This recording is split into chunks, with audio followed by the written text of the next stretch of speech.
बिस्मिल्लाहिर्रहमानिर्रहीम अस्सलामुअलैकुम dear student. उम्मीद करती हूँ आप सब लोग खैर आफ़ियत से होंगे और मैं भी बिल्कुल ठीक ठाक हूँ।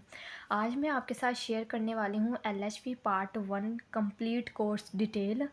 एलएचबी पार्ट 1 में कौन कौन सी बुक्स पढ़ी जाती हैं, इसके एग्ज़ाम कितने होते हैं, इसका प्रैक्टिकल कैसे बनाते हैं, प्रैक्टिकल कॉपी किस तरह रेडी करते हैं, और इसके अलावा जो एलएचबी पार्ट 1 में 6 मंथ बाद जो पेपर होते हैं वो किन किन चैप्टर्स के, किन किन कौन सी बुक्स के होते हैं, उसमें कौन कौन से चैप्टर्स इन्वॉल्व हैं।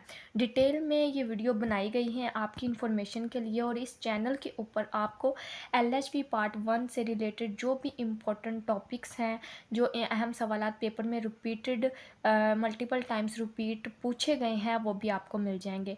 बाकी जो सवाल आप कहेंगे कि ये मैम आप इस टॉपिक के ऊपर वीडियो अपलोड कर दें, तो मैं बाकायदा उसका नोट्स और उसके ऊपर वीडियो और लेक्चर सेंड कर दूँगी।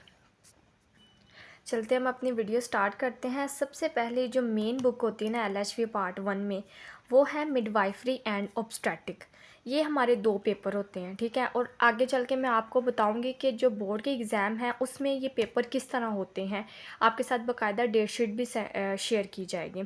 मिडवाइफरी एंड ऑब्स्टेट्रिक के ना ये स्टूडेंट हाफ जो है ना 2 बुक्स होती हैं, ठीक है। इसका मैं आपको शुरू से ओवरव्यू भी दिखा देती हूँ कि ये बुक किस तरह की होती है। ये मेरी पर्सनल अपनी बुक है और बहुत ज़्यादा फटी हुई है, इसलिए माजरत। मेरी जो ना छोटी सी बेटी है तो वो बहुत शरारती है, उसने जब भी जो है ना उसके हाथ चढ़ती थी तो वो ये तहस नहस मार देती थी। ये चैप्टर्स हैं।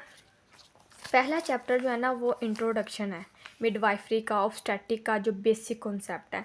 दूसरा रिप्रोडक्शन का, यानी मेल और फीमेल का रिप्रोडक्शन। ज़ाहिर सी बात है एलएचबी में हमने बच्चे की जो पैदाइश है और मदर की प्रेगनेंसी, डिलीवरी और ये सारी चीज़ें रिप्रोडक्टिव सिस्टम में आएंगी, ठीक है। एम्ब्रियोलॉजी, फिटल डिवेलपमेंट, यानी जो बच्चा है वो एम्ब्रियो किस तरह बनता है, बच्चा किस तरह डिवेलप होता है, ये मैं आपको ज़रा बेसिक कॉन्सेप्ट बता रही हूँ। नॉर्मल प्रेगनेंसी है इसमें चौथा चैप्टर। इसके अलावा जो है नॉर्मल लेबर यानी डिलीवरी की जो दर्दें होती हैं, फिर न्यूबॉर्न की मैनेजमेंट किस तरह करनी है, ठीक है। फिर नॉर्मल प्यूपीरियम यानी जो छीले का पीरियड है बच्चे की पैदाइश के बाद, उसको किस तरह डील करना है। कॉम्प्लिकेशन कौन कौन सी आ सकती हैं प्रेगनेंसी में, कौन कौन सी प्रॉब्लम्स पेचीदियाँ आ सकती हैं। इसके अलावा जो है चैप्टर नंबर 9 है high risk pregnancy and it's management. इसके अलावा हाई रिस्क लेबर है, कॉम्प्लिकेशन है प्यूपीरियम की, छिले के बाद छिले में जो मुश्किलात सामने आती हैं मदर को, ऑब्स्टेट्रिक ऑपरेशन। ये हमारा दूसरा पेपर है, ठीक है। इसमें आ जाती हैं ऑब्स्टेट्रिक्स और फार्मा फिजियोथेरापिक्स, जिसमें मेडिसिन वगैरह इन्वॉल्व हैं।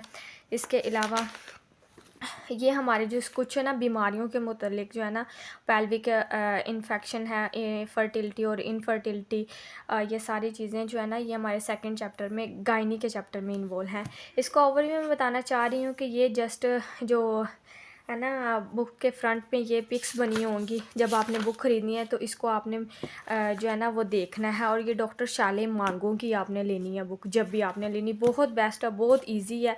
और आपको इस जो बुक के जो इम्पोर्टेंट टॉपिक्स हैं, जो भी आपको इसमें टॉपिक मुश्किल लगता है आप कमेंट में बता सकते हैं, मैं आपको वो लेक्चर दे दूँगी, ठीक है। इसके अलावा जो बुक पढ़ी जाती है उसमें आ जाता है ये हमारी जो कम्युनिटी हेल्थ की बुक है ना, ये पढ़ी जाती है। हमारे पीटीएस के एग्ज़ाम होते हैं 6 मंथ बाद, जब एलएचबी स्टार्ट होती है ना तो 6 मंथ बाद ये जो है हमारे कम्युनिटी हेल्थ के एग्ज़ाम होते हैं। ये पार्ट 1 में पढ़ते हैं हम। पार्ट 1 में जो होते हैं ना पेपर, पार्ट 1 में जो पेपर इन्वॉल्व है ये भी राबिया खालिद की लिखी हुई है। और सेकेंड ईयर में जो हम कम्युनिटी हेल्थ पढ़ते हैं वो भी राबिया खालिद की है, ठीक है। हमारे इसमें 5 पेपर होते हैं, जिसमें एनाटमी और फिजियोलॉजी हमारे बेसिक कॉन्सेप्ट को क्लियर करने के लिए, स्ट्रॉन्ग करने के लिए हम ये पढ़ते हैं, ठीक है। और ये हमारे फाइनल बोर्ड में नहीं होती एक्चुअली, ये जस्ट हमारे पीटीएस 6 मंथ बाद पेपर होते हैं 5 के बच्चा एलएचबी कर सकता है या नहीं कर सकता, आगे इसको हम प्रमोट वो दाखिला वगैरह भेजें या ना भेजें, ठीक है। इसके अलावा माइक्रोबायोलॉजी, माइक्रो यानी छोटे छोटे जो ऑर्गेनिज़म है, जो जिस वजह से हमें इन्फेक्शन होता है, उसकी क्लासिफिकेशन, ये थोड़ी सी माइक्रो ऑर्गेनिज़म जो है ना, माइक्रोबायोलॉजी हम ये चैप्टर है 2-3 टॉपिक्स का, ठीक है। फार्माकोलॉजी में हम मेडिसिन पढ़ते हैं, ठीक है। इमरजेंसी और फर्स्ट एड। फर्स्ट एड यानी जब भी कोई भी प्रॉब्लम आई है, जो भी एक्सीडेंट हुआ है या आग लग गई है या कुछ भी हुआ है, तो फर्स्ट एड जो प्रोवाइड करते हैं ना, उसमें ये चीज़ें आएंगी, ठीक है। इसमें वुंड है, फ्रैक्चर है, बैंडेज किस तरह करनी है, ये वो, ठीक है। फंडामेंटल ऑफ नर्जी F1, ठीक है, ये इंपॉर्टेंट है। इसके भी आपको टॉपिक्स अगर चाहिए हुए तो नोट्स बने हुए हैं, मैं आपके साथ शेयर कर दूँगी। तो दूसरी बुक ये पढ़ी जाती है LHV में, ठीक है। हर कॉलेज में, हर इंस्टीट्यूट में ये पढ़ाई जाती है। मेन जो हमारी बोर्ड में आएगी वो ये 2 बुक्स हैं, ठीक है।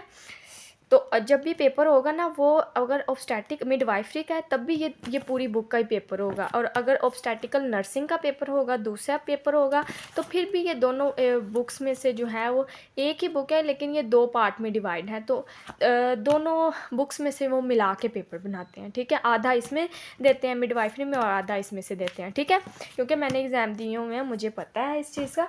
और तीसरी जो चीज़ वो ये है कि हमारी जो इंग्लिश की बुक है ना, सनशाइन FSC जो हम पढ़ते हैं, एक पेपर वो हमारा होता है, ठीक है। एक हो गया नर्सिंग का, एक ऑब्स्टेटिकल नर्सिंग का और एक ही इंग्लिश का, ठीक है। पार्ट 1 FSC के पार्ट 1 में हम पार्ट 1 की FSC पढ़ेंगे, ठीक है, इंग्लिश के। और पार्ट 2 में LHV का जो पार्ट 2 है उसमें हम जो FSC की पार्ट 2 की जो इंग्लिश है ना, सनशाइन मुसर्रत हुसैन की है ये, और सबसे बेस्ट है, ये हम पढ़ेंगे, ठीक है। Thank you so much. और एक चीज़ और आपसे शेयर करनी थी, हमारा जो प्रैक्टिकल है ना, इसके ऊपर मैं कंप्लीट वीडियो बनाऊंगी। ये प्रैक्टिकल, ये जो केस है, ये किस तरह सोल्व आउट करनी है, ये मेरी कॉपी चेक हुई थी। आप देख सकते हैं, ये मैडम ने जो है वो कट आउट भी की हुई है। तो ये केस किस तरह 1 बाय 1 बनानी है, ये भी मैं आपके साथ शेयर करूँगी। ये कवर आप देख सकते हैं कि हर स्टूडेंट ये ग्रीन कलर ही करता है, हर सिंपल सा जो है इसका ये बनाया हुआ है। बच्चों ने बहुत ज़्यादा डिज़ाइनिंग की हुई थी, मेरे पास इतना टाइम भी नहीं था, और अल्हम्दुलिल्लाह मेरे प्रैक्टिकल में नंबर भी बहुत अच्छे आए हैं। जैसे मेरा रिज़ल्ट आएगा मैं आपके साथ वो भी शेयर करूँगी। Thank you so much for watching my video. Next video तक के लिए अल्लाह हाफिज़।